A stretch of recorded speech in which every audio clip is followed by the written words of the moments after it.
भगा जा रहा है विचारों की भीड़ में, कल्पनाओं की भीड़ में, ये मिल जाए वो मिल जाए, होश नहीं है कहाँ जा रहा है। उसमें रोक करके जीवन का लक्ष्य याद दिलाना होता है। आदमी को याद दिलाना होता है कि मिला क्यों है भाई। ये सारी चीज़ें छूट जाएंगी, इनमें से एक हमारे साथ नहीं जा रहा, कुछ नहीं जा रहा, रिश्ते नहीं जा रहे, नाते नहीं जा रहे, पैसा नहीं जा रहा, पद नहीं जा रहा, प्रतिष्ठा नहीं जा रही। आदमी की मंजिल कब्र है, बाकी लोग बराती हैं, एक को छोड़ करके आते हैं, दूसरे की तैयारी में लग जाते हैं, कुछ नहीं जा रहा, यहाँ से सब छूटने वाला है, उसके बावजूद आदमी को होश नहीं। तो ऐसी स्थिति में दोस्तों याद दिलाने की आवश्यकता होती है कि जीवन का उद्देश्य क्या है। और याद दिलाने के लिए क्या करने की आवश्यकता है? अपनी समीक्षा। गुरुदेव ने कहा ये सोच करके जिए कि एक ही दिन का जीवन मिला है, उसकी तरह से ना जिए जो साइबेरिया में ज़मीन लेने के लिए चला गया था।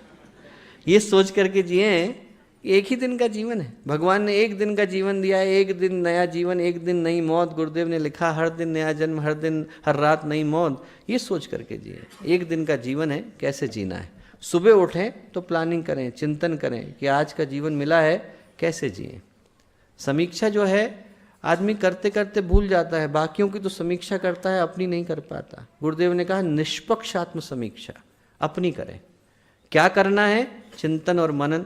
सुबह उठ करके ये प्लानिंग करनी है कि आज का दिन जिए कैसे, और शाम को उठ करके एनालिसिस करनी है, समीक्षा करनी है कि क्या सही तरह से जिए कि नहीं जिए। इतनी सी यात्रा है। सुबह उठे तो ये सोचा कि आज भगवान ने जीवन दिया है, कैसे जिएंगे, किन सिद्धांतों, किन आदर्शों पर जिएंगे। शाम को, रात को इस शरीर को त्यागने से पहले याद करें। वैसे भी नींद क्या है? भगवान का डेमो ही तो है। एक दिन पूरी नींद आ जाती है और बाकी दिन छोटी छोटी नींद आती है। हर रोज भगवान थोड़ा थोड़ा डेमो दिखाता है और एक दिन पूरी तरह से गायब कर देता है। हर दिन थोड़ी थोड़ी देर के लिए स्विच ऑफ होता है, एक दिन पूरी तरह से ऑफ हो जाता है।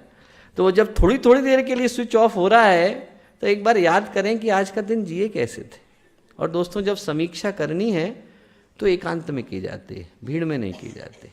क्योंकि एकांत में क्या है, हम लोग वो हो जाते हैं जो हम असली में हैं।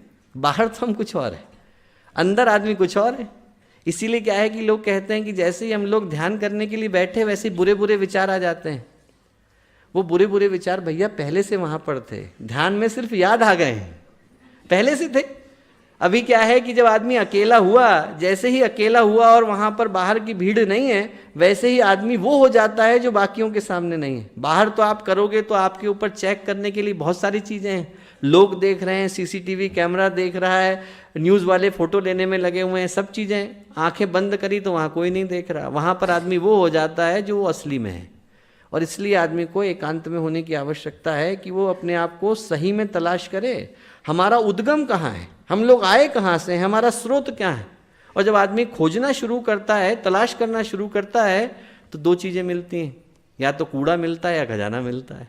आप कहीं पर खोदना शुरू करो तो कंकाल भी मिल सकता है और नहीं तो सोने की मोहरें भी मिल सकती हैं। वैसे ही जब हम अपने आप को तलाशते हैं तो दुष्प्रवृत्तियाँ भी मिलती हैं और आदमी को संभावनाएं भी मिलती हैं। जब आदमी समीक्षा करता है तो उसको ये पता चलता है कि मेरे अंदर भगवान भी छुपे हुए हैं, और उसे ये भी पता चलता है कि किस कारण से मुझे भगवान दिखाई नहीं पड़ रहे हैं। जिन कारणों से भगवान दिखाई नहीं पड़ रहे हैं उनको हटाने का नाम आत्मसुधार है, और जिन कारणों से भगवान थोड़ा और क्लियर दिखने लग जाएं, जो आँखों पर कैटरैक्ट आ गया है वो चला जाए और भगवान दिखने लग जाएं, वो लाने का नाम आत्मनिर्माण है। तुम सब